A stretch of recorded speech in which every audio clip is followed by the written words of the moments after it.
예, 행하신 하나님 기대합니다. 우리 제목, 하나님의 말씀 제목 같이 한번 읽어보는 시간들 갖겠습니다. 아가서 7번째 이야기입니다. 예, 제목,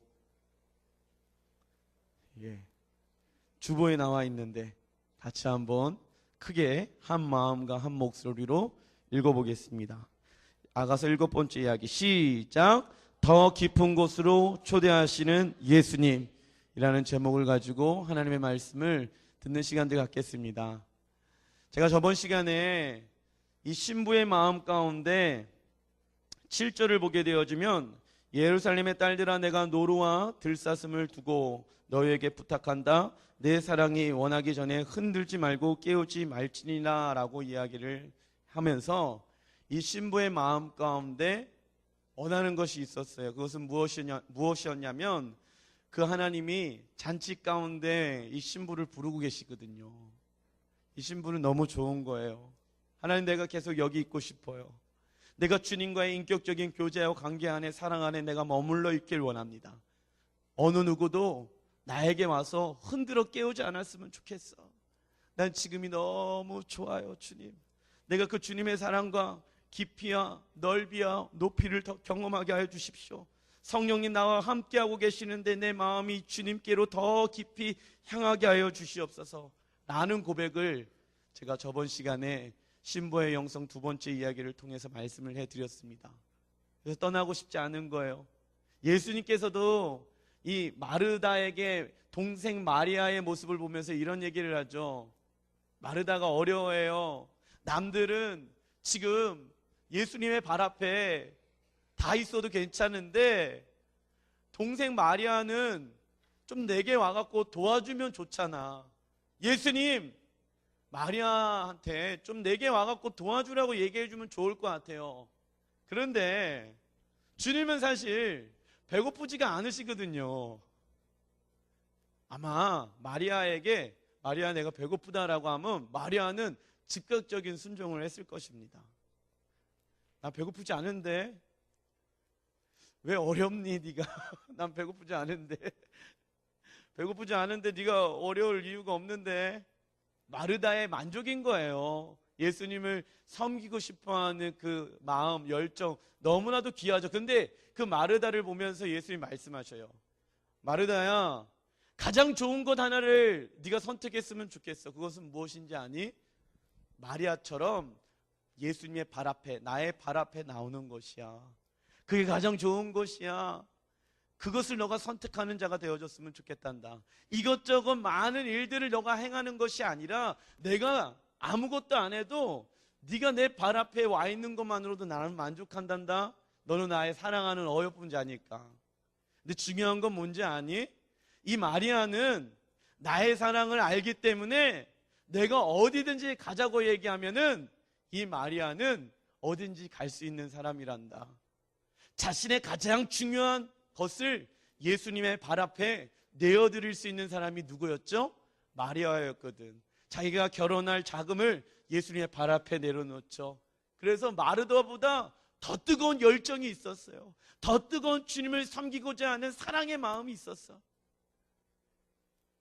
그래서 주님이 오늘 신부에게 신부가 알지 못하는 더 깊은 단계의 예수님의 모습이 어떤 모습인지를 하나님 알려주길 원하셔요. 주님은 아름다우신 분이십니다. 그 아름다우신 분을 내가 주님 더 알고 싶어요. 이런 고백들이 여러분들의 고백이 되시길 예수님 이름으로 축복드립니다. 아멘, 아멘. 우리 1번 열방의 왕으로 오시는 예수님, 우리 아가서 2장 8절의 말씀을 같이 한번 읽어보겠습니다. 시작. 내 사랑하는 자의 목소리로구나.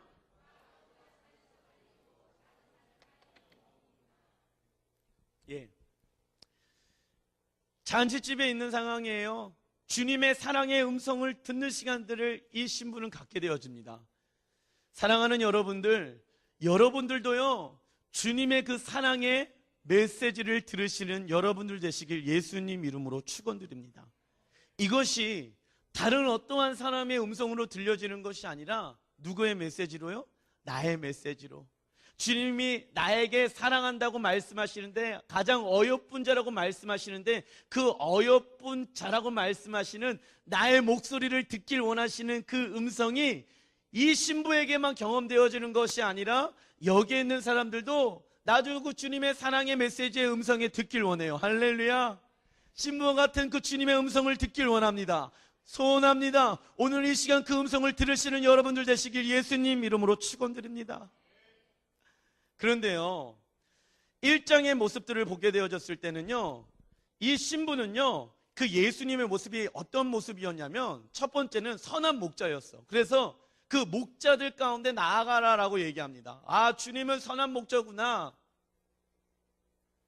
사랑하는 사람의 관계가 있습니다.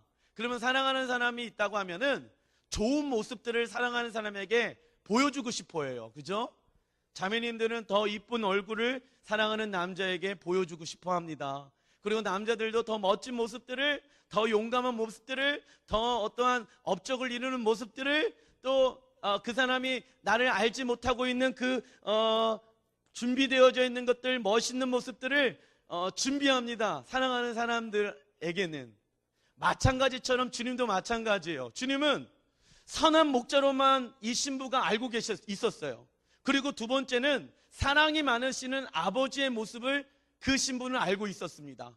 그런데 오늘 제목처럼 하나님은 열방을 통치하시는 왕의 모습으로 이 신부에게 또 다른 주님의 모습을, 너무나도 멋진 주님의 모습을 알려주길 원하세요. 머물러 있는 것이 아니라 하나님 선하신 분이십니다. 쉴만한 물건으로 나를 인도하시는 분이십니다. 사랑이 많으신 아버지 하나님 감사해요. 좋아요. 너무나도 행복해요. 근데 주님은 그의 마음 가운데 그 예수님의 형상이 또 다른 어떤 모습인지 알려주고 싶어 합니다. 까면 깔수록 더 깊은 하나님의 은혜와 사랑을 주님은 알려주고 싶은 거예요. 그런 주님을 알고자 하는 마음들이 여러분들의 마음 가운데 있길 예수님 이름으로 축원드립니다. 예, 사랑하는 사람들의 특징이에요. 알면 알수록 신비로운 거예요. 알면 알수록 더 만나고 싶은 거예요. 알면 알수록 그 주님의 아름다운 모습을 보길 원하고 경험하길 원하는 거예요. 주님이 여러분들에게 그렇게 말씀하고 계셔요. 자, 그런데 이 사랑하는 주님께서 이 어떠한 모습으로 지금 오고 계시냐면 8절에 보라, 그가 산에서 달리고 작은 산을 빨리 넘어오는구나 라고 이야기를 하고 있습니다. 이 성경에서요, 이 산이라는 것은 무엇을 상징하냐면 장애물을 상징합니다.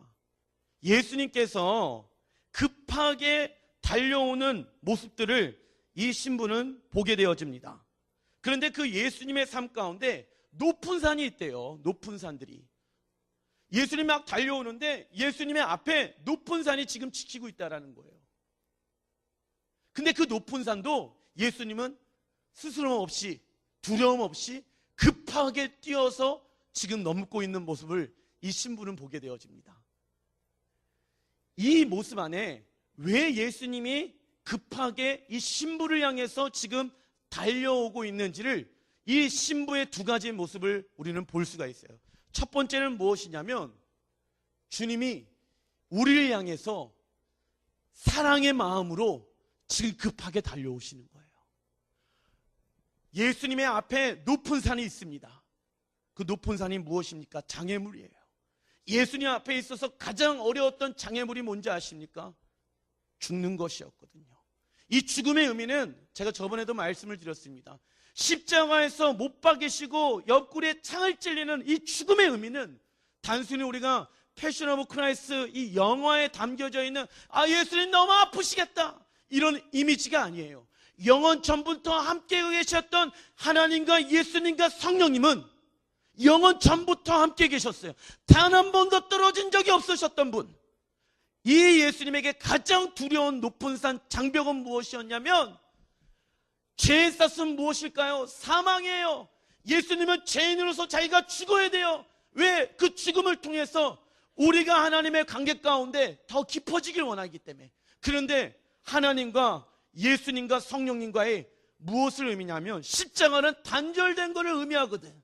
그래서 가장 두려운 것이 그거였어요. 예수님에게서 가장 두려운 것은 영원 전부터 함께 사랑하고 있었던 하나님의 사랑에서 단절되어지는 것. 잠시 잠깐 3일 동안 단절되어져서 그 두려움 가운데 있는 것이 가장 예수님에게 높은 산이었어. 그런데 죽음조차도 막을 수가 없어요. 왜요? 주님이 우리를 위해서 달려오고 계시거든. 왜 달려옵니까? 우리에게 그 십자가의 사랑을 전달해 주시기 위해서. 할렐루야. 그 죽음조차도 주님은 우리를 향해 달려오는데 어떠한 장애물이 될 수가 없다라는 것입니다. 너무나도 놀랍지 않습니까? 그러면서 그 주님의 이름이 온 열방과 민족과 백성들 가운데 통치하는 이름으로, 다스리는 이름으로 마구마구 선포되어지는 것을 이 신부는 보게 되어집니다. 그래서 두 번째 모습은 뭐냐면, 예수님은 하루속히 빨리 이 땅 가운데 오시길 원하시는 간절한 마음이 있는 거예요. 그 권세와 능력, 죽음을 이기신 권세와 능력을 우리에게 주님은 허락해 주셔서 함께 모든 민족을 제자를 삼아 아버지와 아들과 성령의 이름을 세례를 주는 역할들을 우리에게 같이 함께 동행하길 원하십니다. 마치 이 모습은 창세기 1장에 말씀하고 있는 죄가 임하기 전에 에덴 동산에서 하나님과의 인격적인 사랑의 교제와 교통이 되어졌던 아담에게 하나님은 모든 권세와 능력과 다스릴 수 있는 능력과 권세를 정복할 수 있는 힘을 주셨거든요. 그래서 하나님은 이 모든 만물을 창조하시고 나서 예수 그리스도를 말미암아 모든 죄가 사라지게 되어지고 나서 이 신부가 창세기 1장의 그 말씀의 능력을 다시 한번 회복되어지는, 하나님의 영상으로 다시 한번 회복되어지는 모습들을 주님과 함께 십자가를 의지하며 열방과 민족을 다스리고 정복하고 통치하길 원하셨다는 거예요. 할렐루야. 이야, 너무나도 주님은 급하신 거예요. 그 주님의 비전 가운데 이 신부가 같이 가기를 원하는 그 주님의 마음, 주님이 빨리 오길 원하시는 거예요. 일어나 나와 함께 하자. 나와 함께 걷자. 괜찮아. 어떠한 장애물도 너에게 나를 믿는 믿음이 있기 때문에 예수 그리스도 이름으로 명하노니 이 산은 저곳으로 던지질지어다. 그러면 모든 장애물들이 사라지게 되어진다. 그 권세를 누구에게 주셨다? 우리에게 주셨다. 마가복음 한번 읽어보겠습니다. 마가복음 11장 23절 같이 시작. 내가 진실로 너희에게 이르노니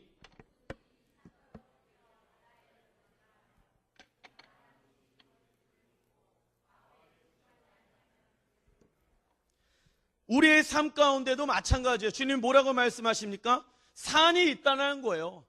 이 산이 있으면 저쪽으로 옮길 수 있는 능력을 내가 너에게 주었어.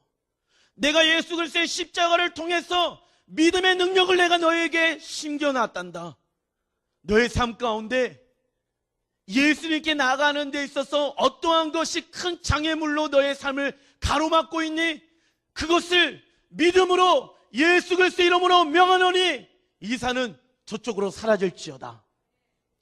나와 주님의 관계 안에서 막고 있는 산은 있을 수가 있다 없다? 없다라는 거예요. 걱정하지 마. 내가 너에게 그런 권세와 능력을 주었어. 걱정하지 마. 염려하지 마. 두려워하지 마. 내가 그 권세와 능력을 너에게 주었어. 할렐루야.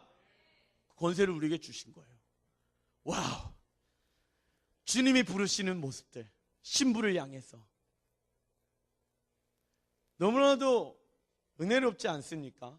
근데 신부는요, 제가 아까 전에도 말씀드린 것처럼 이 주님의 말씀에 우리는 알고 있기 때문에 이 흥분되어져 있는 마음이 있는 것 같아요. 근데 주님, 이 신부는요 아직 어디에 있는 상태냐면 잔치집에 있는 상태거든. 그래서 이 신부가 이러한 고백을 합니다. 두 번째, 깊은 관계를 위해 안락한 곳에 밖으로 신부를 불러내시는 예수님. 아가서 2장 9절의 말씀 같이 한번 읽어보겠습니다. 시작. 내 사랑하는 자는 노루와도 같고 어린 사슴과도 같아서 우리 벽 뒤에 서서 창으로 들여다보며 창살 틈으로 엿보는구나. 자, 뭐라고 나옵니까?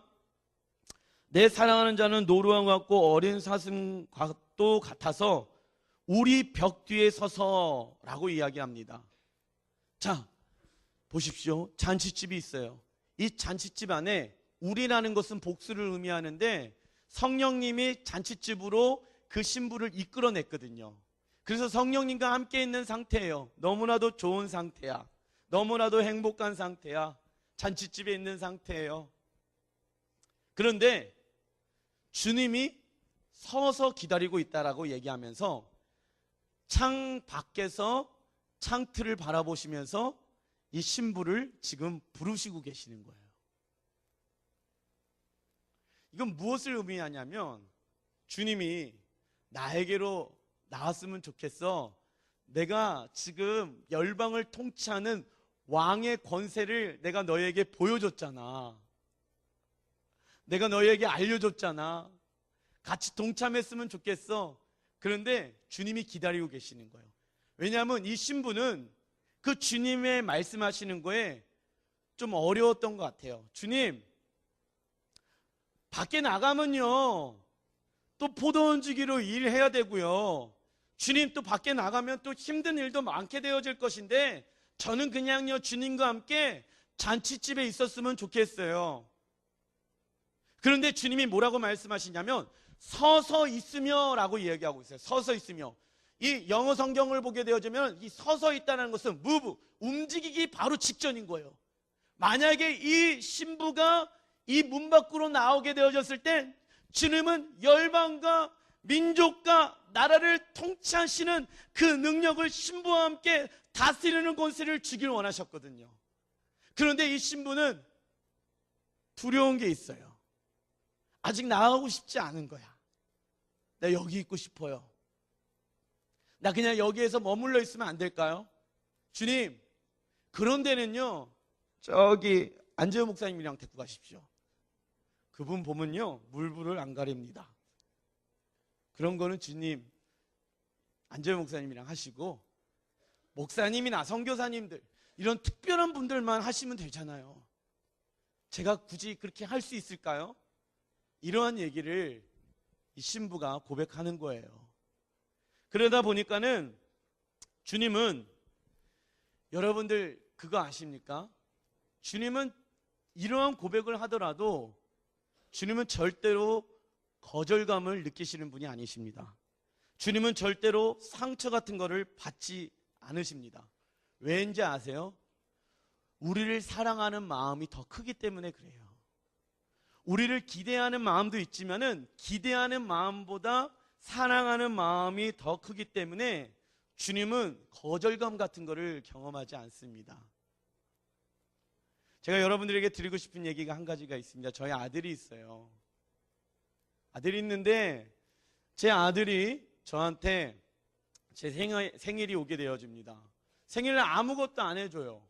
저희 아들이. 그러면 아들이 물론 우리 아들은 절대로 그런 일이 아직 없을 겁니다. 그렇다고 해갖고 제가 삐질까요? 아닙니다. 그런 게 없어요. 왜요? 사랑하는 마음이 더 크기 때문에. 저는 괜찮아요. 그냥 그 아이만 있으면 되거든. 있는 게 내 마음의 귀한 선물이에요. 그래서 주님은 거절감 같은 거를 받지를 않으세요. 상처 같은 거를 주님은 모르셔요. 왜? 주님은 사랑하는 그가 있기만 원하거든요. 그런데 제가 아까 설교 초반에도 말씀드린 것처럼 주님은 새로운 주님의 모습을 알려주기 싶은 거예요. 열방을 통치하시는 왕의 모습으로 선한 목자와 사랑이 많으시는 아버지의 모습에서 머물러 있는 것이 아니라 열방과 민족을 통치하시는 하나님의 사랑을, 예수님의 능력을 이 신부에게 알려주고 싶은 거예요. 저도 가끔 새로운 일을 주님께서 말씀하실 때가 있습니다. 그런데 새로운 일을 말씀하시기 전에 그 전에 있었던 일을 또 만들어내기 위해서 수많은 시간들과 물질들과 어떠한 헌신들과 수고의 노력의 땀에 헌신하게 되어집니다. 그래서 이 자리까지 오게 되어집니다. 이 자리까지 오게 되어지는데 이제는 좀 사역이 안정적인 것 같아. 이제는 내 삶이 조금 편안한 것 같아. 이제는 사역이 어떻게 좀 돌아가는 것 같아 라고 느껴질 때가 있었어요. 저도. 그런데 주님이 저에게 말씀하시는 거예요. 내가 너에게 새로운 일을 말하노라. 내가 너에게 새로운 일을, 새 일을 행하노라. 주님, 지금이 좋은데요. 또 다른 헌신과 수고와 노력이 또 들어가잖아요. 아, 주님, 힘든데, 지금 이렇게 있는 게 좋은데, 제가 그런 고백을 할 때가 있어요. 그런데 주님은, 우리는 자꾸만 어떠한 일의 개념을 가지고 주님과의 관계를 얘기해. 근데 일의 개념이 아니에요. 주님은 이 사건을 통해, 일을 통해서 하나님이 어떠한 분이신지를 더 알려주고 싶어 하는 거예요. 이해되십니까? 예. 그래서 제가 예 주님 그렇게 할게요 라고 할 수 있는 믿음이 어디에서 일어나는지 아십니까? 주님, 제게요 안정적인 사역이 없어도 괜찮아요. 제게 재정이 없어도 괜찮습니다. 제게 시간이 없어도 괜찮아요. 제가 가족들과 보낼 수 있는 시간이 없어도 괜찮아요. 그런데 내가 가장 두려워하는 것은 무엇이냐면요, 주님, 주님의 임재가 내 안에서 떠나는 것입니다. 그것이 내가 가장 두려운 것이에요. 그래서 내가 주님을 경외하길 원합니다. 경외라는 것은요, 두렵고 떨림으로 주님 앞에 서 있는 것을 얘기하는 거거든. 근데 이 경외는요, 뭐가 두렵고 떨리죠? 내가 주님의 그 관계 안에서 떨어져 살아가는 것이 두려운 거예요. 내가 주님의 관계 안에서 멀리 떨어져 있는 것이 가장 두려운 삶. 이게 경외하는 삶이거든. 다른 것 다 없어져도 좋아요. 주님만 계시면 돼요. 내 삶 가운데 주의 임재만 있으면 됩니다. 안정적인 사역이 없어도 괜찮아요. 재정과 물질과 이런 것 저런 거 없어도 괜찮아요. 주님만 계시면 돼요. 난 주님 한 분만으로 만족합니다. 세상에서 말하는 성공의 기준들이 있어요. 우리는 목표 지향적인 성공의 그 교육을 받았기 때문에 좋은 대학 가야 된다, 좋은 직장에 가야 된다, 좋은 사람이랑 결혼해야 된다, 이런 어떤 성공의 기준들이 있습니다. 우리는 그것을 들어왔어요. 그리고 두 번째로는 어떤 내 삶 가운데 행복한 일들이 많이 일어나야 된다, 즐거움 많이 일어나야 된다, 기쁜 일들이 많이 일어나야 된다. 그래야지만이 우리가 행복할 수 있다고 뭐하고 있는지 아십니까? 세상에서는 세상의 성공의 정의를 이렇게 내리고 있어요. 목표 지향적인 것, 좋은 학벌, 좋은 직장, 이런 것이 있어야 되고, 기쁜 마음이 있어야 되고, 즐거운 마음이 있어야 되고, 이러한 저러한 것이 우리의 마음 가운데 있어야지만이 성공하게 되어줄 거야. 그래야지만이 행복할 수가 있어. 그런데 예수 믿는 사람들도 세상 사람들과 다를 것 없이 세상에서 말하고 있는 성공의 정의를 뭐하고 있는지 아십니까? 믿고 있다는 거예요. 문제는 여기 있다는 거예요. OECD 국가 중에 우리나라가 자살률 1위, 30, 40대 이혼율 1위, 그리고 청소년 성폭행 1위, 여러 가지 안 좋은 것들의 1위를 달리고 있는 우리나라의 모습들, 목표 지향적인 그 성공을 향해서 나아갔던 모습들, 쾌락과 즐거움과 만족과 세상의 평안을 위해서 나아갔던 그것이 마치 성공인 것처럼 그걸 향해서 달려갔는데 결과는 무엇입니까? 결과는 무엇입니까? 가장 불행한 나라 가운데 살고 있습니다라는 20대 청년들이 우리나라에서 다시 태어나고 싶냐고 물었을 때 72%가 다시는 이 나라 가운데 태어나고 싶지 않습니다 라고 얘기했어요. 그 중에 뭐 때문에 그러냐? 치열한 경쟁, 두 번째 입시, 세 번째 이래도 끊임없이 일을 해야 되는 거. 그런데 세상에서는 성공의 기준을 가지고 이렇게 해야지 성공할 수 있고 행복할 수 있다고 얘기하고 있는 것을 우리가 믿고 있다는 거예요. 문제는. 그런데 하나님께서 우리의 마음 가운데 성공하고자 하는 마음을 다 심겨놨습니다. 그 성공을 통해서 행복해지길 원하셔. 그런데 진리는 뭐라고 말씀하십니까? 여러분들 세상에서도 증명된 거예요.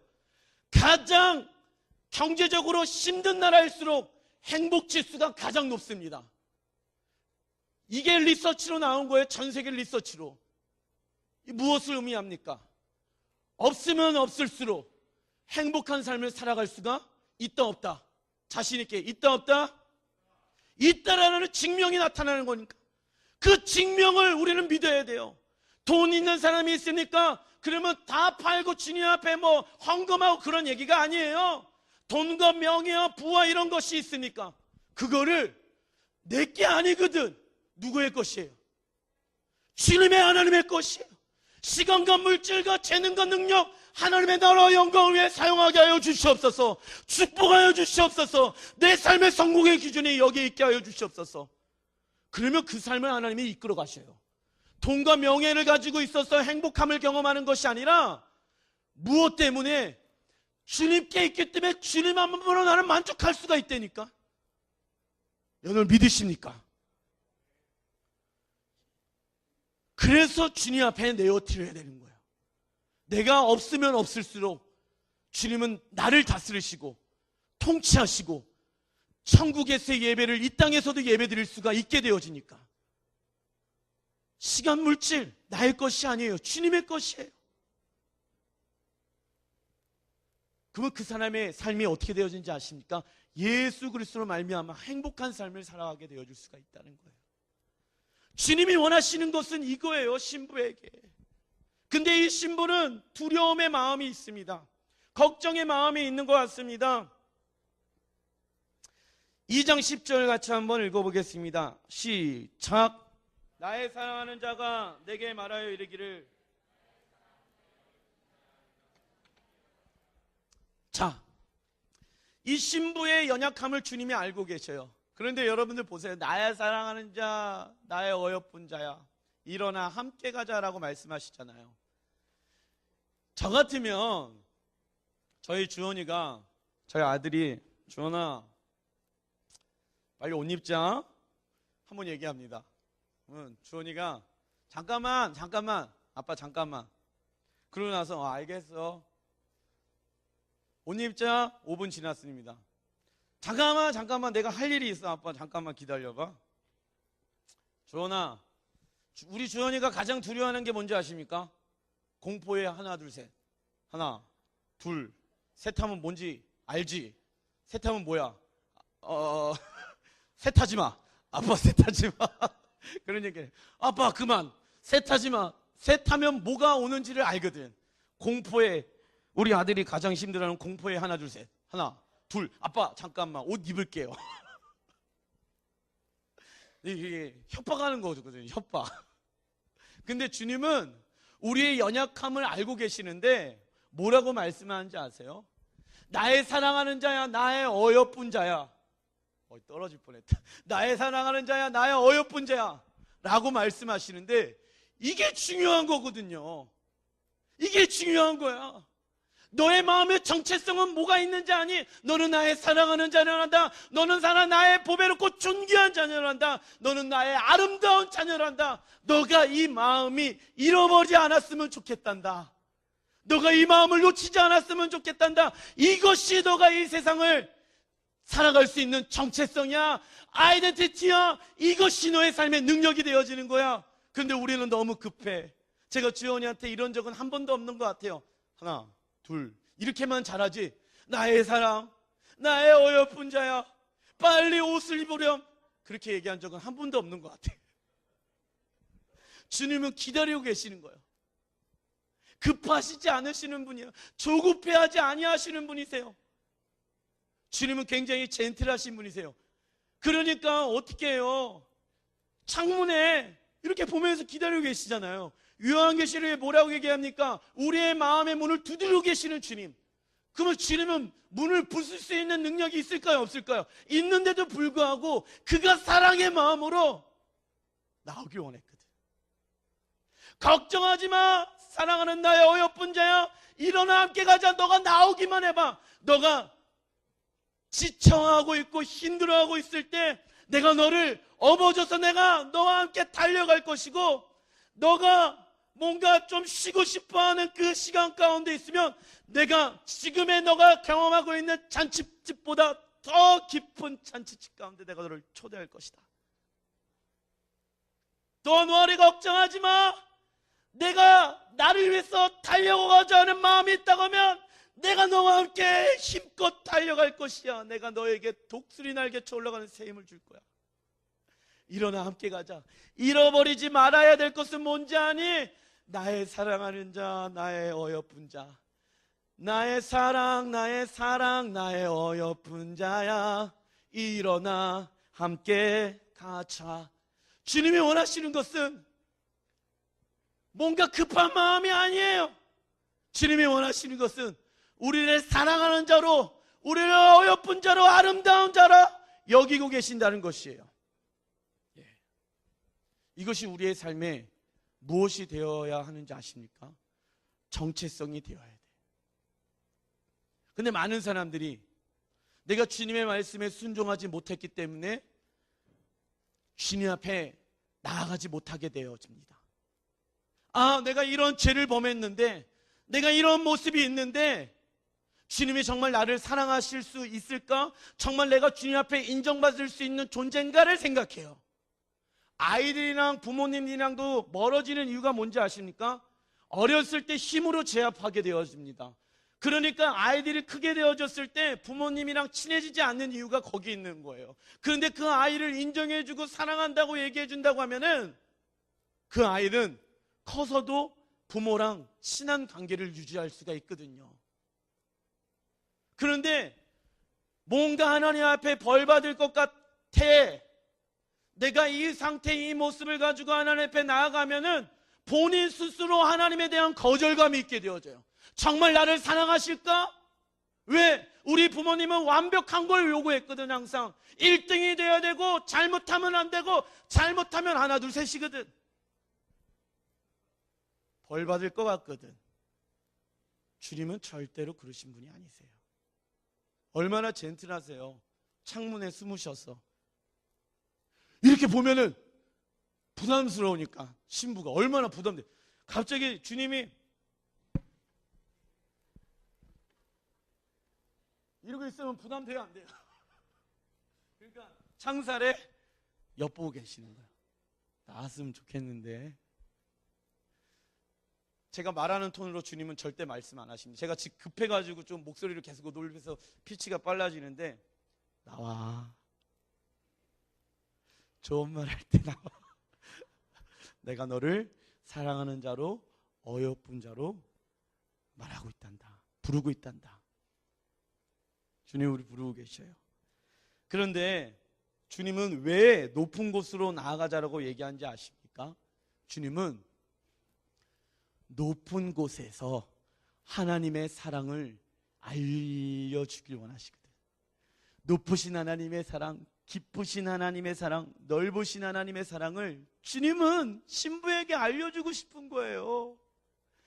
너가 예전에는 선한 목자로 사랑이 많은 아버지로만 경험했지만은 이제는 내가 얼마나 높고 위대하고 얼마나 능력이 많고 내가 이 세상을 이처럼 살아와서 독생자 아들을 주었는지를 하나님은 알려주고 싶은 거야. 제한되어져 있는 하나님에 대해서 아는 것이 아니라 높고 위대하시고 자 봐, 열방과 민족을 내가 만들었어. 이게 너를 위한 나의 사랑의 메시지란다. 초대하고 계시는 거예요. 더 깊은 사랑 가운데 부르고 계시는 것입니다. 신부가 아직 연약해서 잘하고 있는 중이지만 사랑한 자라고 부르시고 즐거워하십니다. 우리는 이것을 기억해요. 세상에 어느 누구도 내 연약함이 있는 모습만 얘기하지, 이렇게 주님이 바라보시면서 사랑하는 자야, 어여쁜 자라고 얘기하는 사람은 이 세상에 아무도 있다 없다? 없다라는 것이에요. 주님만이 우리를 그렇게 바라보고 계십니다. 그런데 갑자기 그 이야기를 하고 나서 주님이 말씀하셔요. 뭐에 대해서 말씀하시냐면 이 11절부터는요 추수에 대해서 이야기하시는 거거든요. 추수에 대해서. 그런데 왜 갑자기 열방과 민족 가운데 복음화를 해서 제자를 삼아라 라고 얘기하시면서 갑자기 왜 추수에 대해서 이야기할까요? 11절 같이 한번 읽어보겠습니다. 시작. 겨울도 지나고 비도 그쳤고. 이 신부에게 얘기합니다. 너가 포도원 지기로 있었을 때 얼마나 어려웠어. 너가 예전에 얼굴을 수건으로 가리워가지고 멀리서 주님을 바라보고 있었으면서 너의 영적인 삶이 얼마나 힘들고 어려웠겠니. 근데 다시는 그러지 않았으면 좋겠어. 겨울이 지나갔잖아. 비가 멈춰졌잖아. 이제는 어떤 날이 올까요? 겨울이 지나면 지금 이 날씨가 어떤 날씨? 봄의 날씨가 올 거야. 걱정하지 마. 그러면서 뭐라고 얘기하시냐면 12절을 얘기하십니다. 12절 같이 한번 읽어보겠습니다. 시작. 지면에는 꽃이 피고 새가 노래할 때가 이르렀는데 비둘기의 소리가 우리 땅에서 들리는구나. 자, 이 추수에 대해서 이야기하면서 지면에는 꽃이 핀대요. 여러분들, 나무에서 열매가 맺기 전에 항상 뭐부터 필까요? 꽃이 먼저 핍니다. 그리고 나서 푸른 열매, 의의 열매가 맺혀지게 되어집니다. 그때를 기다리라고 얘기하고 있는 거예요. 추수할 그때를 기다리라고 얘기합니다. 추수할 때가 가까이 왔다는 것입니다. 그래서 수많은 꽃들이 지금 피어져 있어. 그러면서 실제로 이스라엘에서도 여기서 이제 새가 나오죠. 새가 노래할 때가 이르렀다라고 나오면서 비둘기의 소리가 우리 땅에 들리는구나 나옵니다. 이 새는 비둘기를 상징해요. 실제로 이스라엘에서 추수가 가장 많이 일어날 때 이 비둘기가요 어느 때보다 더 많이 노래하고 구구구 하면서 운대요. 추수할 그때. 그런 날이 일어나게 되어질 것이야. 너희들이 나를 향해서 노래하는 그때가 일어나게 되어질 것이야. 찬양하는 그때가 일어나게 되어질 것이야. 24시간 365일 예배가 일어나게 되어질 것이야. 다윗의 장막의 예배가 회복되어질 것이야. 그때 일어나게 되어질 것이야.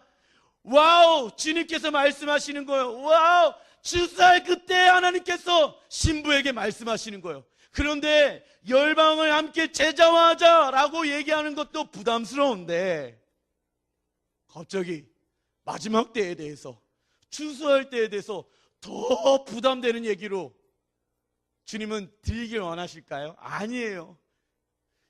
왜 추수의 때에 대해서 얘기하는지 아세요? 예수님이 야, 나는 마지막 때는 어떤 사람에게 있어서는 두려움이에요. 그러나 믿는 사람들은 그 심판이 상급받는 날입니다. 할렐루야.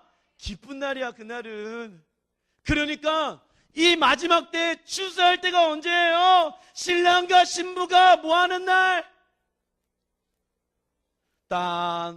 딴딴따단 딴딴따단. 신부가 신랑과 결혼하는 그날을 예수님은 지금 말씀하고 계시는 거예요. 할렐루야. 와우, 주님이 이렇게 나에게 말씀하시다니, 주님이 나에게 이렇게 프로포즈 하시다니. 용진아, 미스 코리아가 갑자기 용진이한테 용진씨 결혼해 주세요. 그럼 뭐라고 할 거야? 예.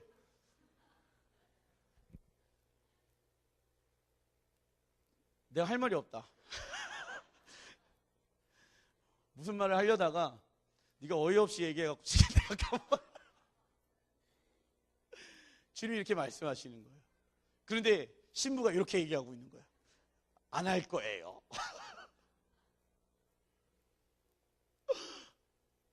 그러면 용진아, 그러면 할렐루야 감사합니다. 그래야지. 미스 코리아, 우리나라에서 가장 이쁜 자매가 너한테 와가지고. 예, 그렇지. 그 설교를 잘 들어야 돼. 알겠지? 출애굽 하는데 오늘 출애굽합니다. 12시에 광고했는데 광고 못 들으면 어떻게 될까? 출애굽 할 수 있을까 없을까? 못하는 것처럼 잘 들어야 돼. 그렇게 말씀하시는 거예요. 우리를 너 가장 아름다운 자야. 예수님이 가장 아름다운 자를 나에게 허락해 주셨다고요? 열방과 민족을 통치하시고 온 열방을 만드시고 전 우주를 만드시고 그분이 나의 하나님의 사랑이라고요? 나의 신랑이라고요? 나의 예수님이라고요? 결혼식에 대해서 얘기하고 있는 거예요. 그때가 오게 되어질 것이야, 나의 사랑하는 신부야. 너무 떨리는 말이에요. 주님이 이 신부에게 지금 프로포즈하고 있는 거거든. 결혼할 그날이 온다. 혼인잔치하는 그날이 온다. 새 하늘과 새 땅과 새 예루살렘이 이 땅 가운데 임하는 그날이 오게 되어질 것이다. 그때 너희들은 다윗의 장막에서 새가 울부짖는 것처럼, 이 땅에서 비둘기가 노래하는 것처럼 그런 일들이 일어나게 되어질 것이다. 야, 우리 공동체가 그 부르심 안에 있다는 것이에요 지금. 그러면서 우리를 하나님의 사랑의 관계 가운데 초대하고 계십니다. 13절 같이 한번 읽어보겠습니다. 13절 시작. 무화과 나무에는 푸른 열매가 익었고 포도나무는 꽃을 피워 향기를 토하는구나. 나의 사랑 나의 어여쁜 자야, 일어나 함께 가자. 자, 주님은요 마태복음 24장 32절 33절에도 이 마지막 때에 대해서 무화과 나무의 열매의 비유에 대해서 말씀하십니다. 32절 33절 같이 한번 읽어보겠습니다. 스크린 나와 있어요. 시작. 무화과 나무의 비유를 배우라.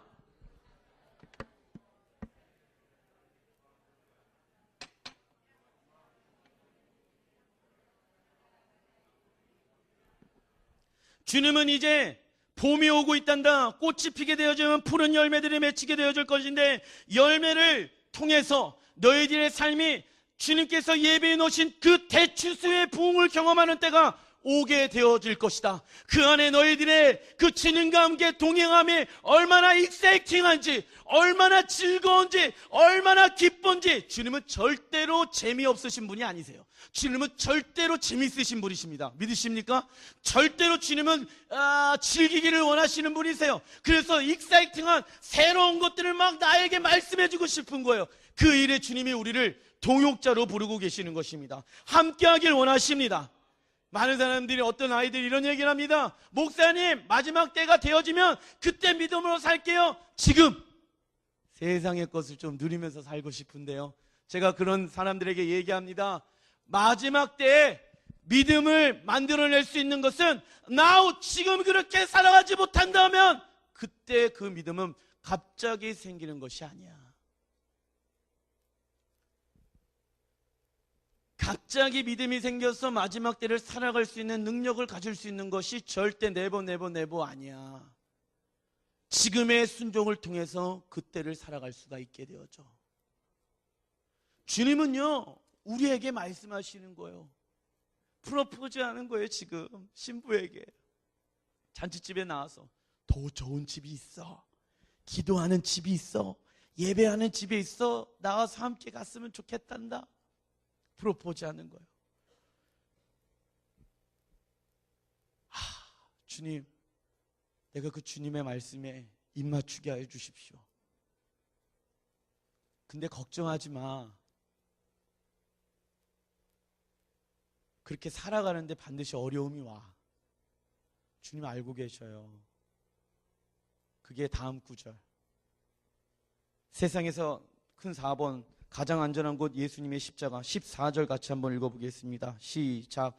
바위 틈 낭떠러지 은밀한 곳에 있는 나의 비둘기야, 내가 내 얼굴을 보게 하라. 내 소리를 듣게 하라. 내 소리는 부드럽고 내 얼굴은 아름답구나. 바위 틈은 무엇을 상징하시합니까? 바위, 반석 대신 예수 그리스도를 상징합니다. 그리고 이 낭떠러지는 무엇을 상징하냐면 죽음을 상징해요. 그런데 낭떠러지의 어떠한 곳이라고 얘기합니까? 은밀한 곳이라고 얘기해. 반석은 예수 그리스도의 십자가를 의미합니다. 그리고 예수님이 우리를 위해서 이 낭떠러지에서 죽으시고 부활하셨어요. 가장 은밀한 곳. 이 예수 그리스도의 십자가의 죽으심과 부활은요, 세상 사람들에게 이야기합니다. 믿지 않는 사람한테 이야기합니다. 예, 알고 있어요. 예수님이 나를 위해서 십자가에서 죽으시고 부활하신 것을 알고 있어요. 근데 은밀한 것을 경험한 사람들, 깊은 것을 경험하는 사람들은 그 예수 그리스도의 십자가가 무엇인지를 알고 있는 사람이거든. 쉽게 경험할 수 있는 게 아니야. 오직 예수 그리스도의 그 구원의 은혜를 경험한 사람들을 통해서. 근데 주님이 말씀하시는 거예요. 뭐라고 말씀하는지 아세요? 열방과 민족을 통치하시는 예수 그리스도를 보고 프로포즈 안에 이 신부가 있길 원하는데 신부가 쓰러질 걸 알고 계시는 거예요. 연약함이 있는 걸 알고 계시는 거예요. 그러니까 바위틈에 계신 예수 그리스도 앞에 내가 그거를 살아갈 수 있는 능력을 줄게. 십자가 안에서 내가 너를 위해서 죽었단다. 나는 너를 위해서 가장 큰 산, 죽음이라는 그 두려움을 뛰어넘으면서 왔어. 어느 누구도 내가 너를 향해서 나아가는 데 있어서 방해할 수가 없단다. 그래서 그 십자가에서 죽고 부활의 능력을 내가 너에게 주었단다. 그러니까 걱정하지 마. 그런 삶 가운데 예 주님 내가 그렇게 하겠습니다라는 고백이 중요한 것이야. 너는 죽고 날마다 나를 의지했으면 좋겠었어. 반석 바위틈에 있는 예수 그리스도와 함께 날마다 죽고 낭떠러지의 은밀한 곳에 계신 그 부활의 영광 가운데 날마다 동참했으면 좋겠어. 이제 내가 사는 것은 나를 위하여 자기 몸을 버리신 하나님의 아들을 믿는 믿음 안에 내가 살길 원합니다. 내가 그리스도와 함께 십자가에서 죽었습니다. 사랑하는 나의 신부야, 사랑하는 나의 성도님들아, 주님이 말씀하시는 게 뭔지 아십니까? 괜찮아, 걱정하지 마. 그런 마음을 가지고 매 순간마다 그 십자가를 의지하렴. 그 십자가에서 너가 죽고 주님이 네 안에 사는 것을 경험했으면 좋겠단다. 그러면 그게 삶의 능력이 되어질 것이야. 열방과 민족을 통치할 수 있는 시작점은 여기에서 일어나게 되어져. 너의 어떠한 사역이 아니야, 너의 어떠한 일이 아니야. 일의 개념을 가지고 이 해석을 하면 안 된다는 것이에요, 주님은. 그런데 신부는 선뜻 예 주님이라고 얘기 못하는 것 같아요. 제가 이 신부의 마음을 깨달았어요. 사람들과 이야기하다 보면은 저는요, 하나님 앞에 고백하고 성도님들한테 고백하는 한 가지가 있습니다. 내 평생에 있어서 나는 사람들과 환경으로 인해서 시험 드는 방법을 모릅니다. 내 스스로 그렇게 결정한 사람이에요. 그래서 아무리 저를 어렵게 하고 힘들게 하더라도 나는 거기에 반응하지 않기로 결정한 사람입니다. 나는 오직 예수님에게만 반응하기로 결정한 사람입니다. 할렐루야. 이 고백이 여러분들의 고백이 되시길 예수님 이름으로 축원드립니다. 왜냐하면 여러 가지 저를 어렵게 하는 사람들 지체들이 간혹가다 생기게 되어집니다. 그랬을 때 저는요, 그를 이해할 수 있는 마음의 여유를 주님께서 알려주시는데 그가 왜 그렇게 고백할 수 없는지, 왜 그렇게밖에 얘기할 수밖에 없는지, 왜 그런 얼굴을 취할 수밖에 없는지, 왜 그런 행동을 할 수밖에 없는지 그 삶에 묶여져 있는 것을 보게 하시더라고요. 아, 이 사람의 진심은 이게 아닌데 삶에서 겪어왔던 연약함, 슬픔, 어려움, 상처, 이러한 모습들로 나타내어진 결과구나. 내가 그래서 그 사람의 얘기하는 거에 반응하는 것이 아니라 그 사람을 위해서 중보하는 시간들 가지면서 그 사람 안에 있는 내면을 위해서 중보하고 기도하는 시간들 갖습니다. 예수님도 마찬가지인 것 같아요. 예수님 프로포즈하고 예수님이 이렇게 나아가자 십자가를 너에게 주었는데도 불구하고 이 신부가 그렇게 예 주님 달려가겠습니다 라고 얘기하지 못하는 이유를 알고 계시는 거예요. 그 신부의 마음의 연약함이 무엇인지 예수님이 알고 계시는 거예요. 그가 예전에 아가서 1장에서 검었던 모습들이 있었거든. 사람들로 인해서 상처받았던 모습들이 있었거든. 두려운 거예요. 두려운 거예요. 예배팀 나와주시고 여러분들의 삶 가운데, 우리의 삶 가운데 주님 앞에 나아가는 데 있어서 어떠한 것이 나를 두렵게 하고 있습니까? 어떠한 것이 내가 그 주님의 깊은 관계 안에서 들어가게 하는데 나를 막고 있냐라는 것이, 어떠한 것이. 그런데 중요한 것은 여러분들 오해하지 마십시오.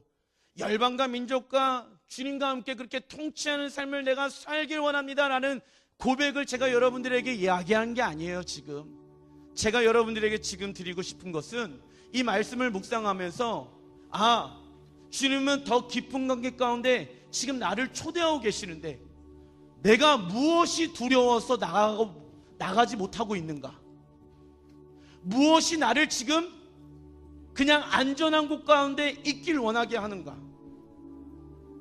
무엇이 내 삶을 지금 주저앉게끔 하고 있는 것인가? 뭐가 두렵지? 뭐가 지금 내 삶 가운데 가장 내 발을 묶고 있는 것이 무엇이 있을까? 주님은 프로포즈도 하시고 마지막 때에도 말씀하시고 왕으로 통치하시는 주님의 영광과 능력을 보여주시는데 무엇이 내 삶을 지금 내 마음이 두려워서 지금 그 자리를 박차고 나가지 못하고 있는 것인가? 라는 것이에요. 여러분들의 삶 가운데 그 두려운 것이 무엇입니까? 어떠한 사람은 재정이 될 수도 있어요. 어떠한 사람은 시간이 될 수도 있고요.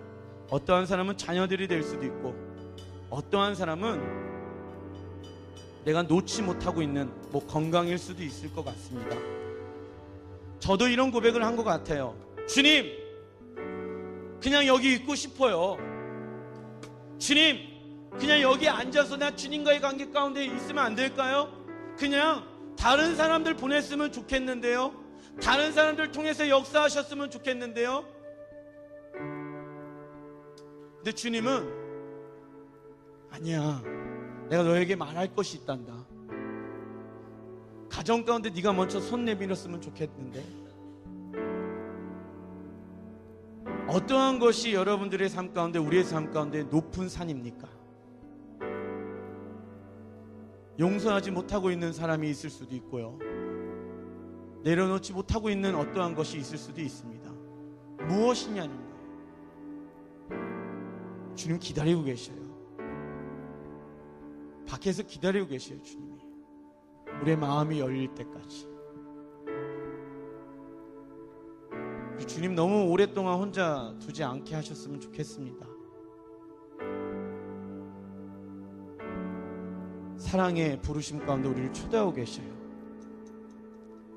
우리 같이 하나님, 내가 주님 앞에 나가기 원합니다 라고 하시는 분들은 우리 그 자리에서 일어나 주셔서 우리 주님 앞에 찬양으로 나가겠습니다. 마음에 한번 손을 얹어보세요. 나의 피난처 되신 예수,